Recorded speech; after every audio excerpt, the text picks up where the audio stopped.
صباح الخير.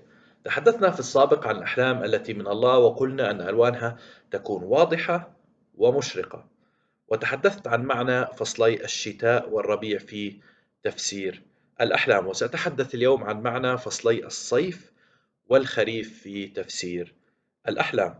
الصيف في تفسير الأحلام، وفي أرض الواقع في فصل الصيف يبدأ الشجر في إعطاء خضاره وتبدأ أوراقه بالنمو، فبالتالي الأمور التي عملنا عليها في فصلي الشتاء والربيع ستبدأ تظهر نتائجها في الصيف. فمثلا إذا خططنا لمشروع في الشتاء ووضعنا حجر البناء الأول في الربيع، فسنبدأ نرى البناء يكتمل في الصيف. أو إذا كان لدينا طالب توجيهي خطط لدراسته في الشتاء وبدأ يدرس في الربيع، فسيبدأ يرى نتائج جيدة في الصيف.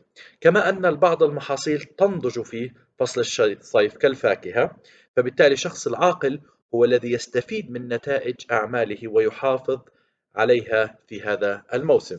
فمثلا إذا ازدهرت تجارته في الصيف، فليخزن بعض النقود في حسابه في البنك للسنين القادمة، وهكذا.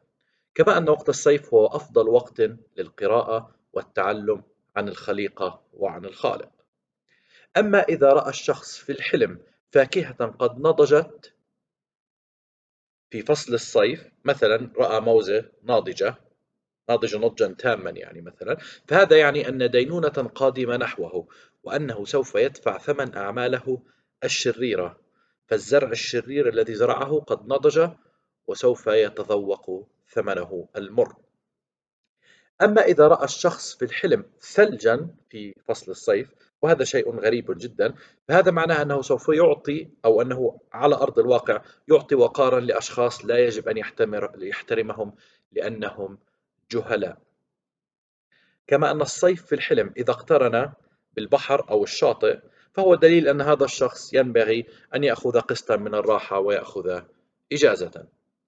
كما أنه إذا رأى حلما فيه حر صيف شديد، فإنه يدل أن قوته الجسدية والذهنية والنفسية تضعف، وعليه أيضا بأخذ قسط من الراحة.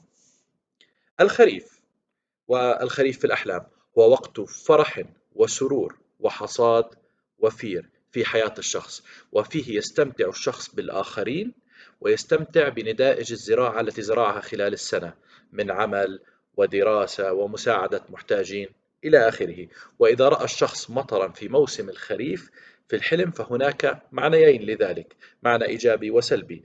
المعنى الأول، المعنى السلبي، إذا كان هذا المطر في وقت الحصاد في الحلم، فمثلا إذا رأى محاصيل زراعية جاهزة للحصاد وهي تمطر، فمعنى هذا أن هذا الشخص يعطي وقارا لأشخاص لا تستحقه، كما تماما مثل معنى الثلج في الصيف، وعليه التوقف عن ذلك. أما إذا كان هذا المطر في الحلم في الخريف لكن قبل الحصاد بقليل، وهو كما نقول عنه مطر مبكر أو المطرة الأولى، فهو دليل أن هذا الشخص سوف يحصد حصادا وفيرا جدا، أي مثلا أن ينجح مشروعه ويحصل على كثير من الأموال، أو ينجح بامتحاناته إلى آخره. كما أن وقت الخريف هو وقت شكر لله على كل نعمه، ووقت يعطينا فيه الله الإلهام من أحلام ورؤى لنعرف مدى حبه واهتمامه بنا. وشكرا.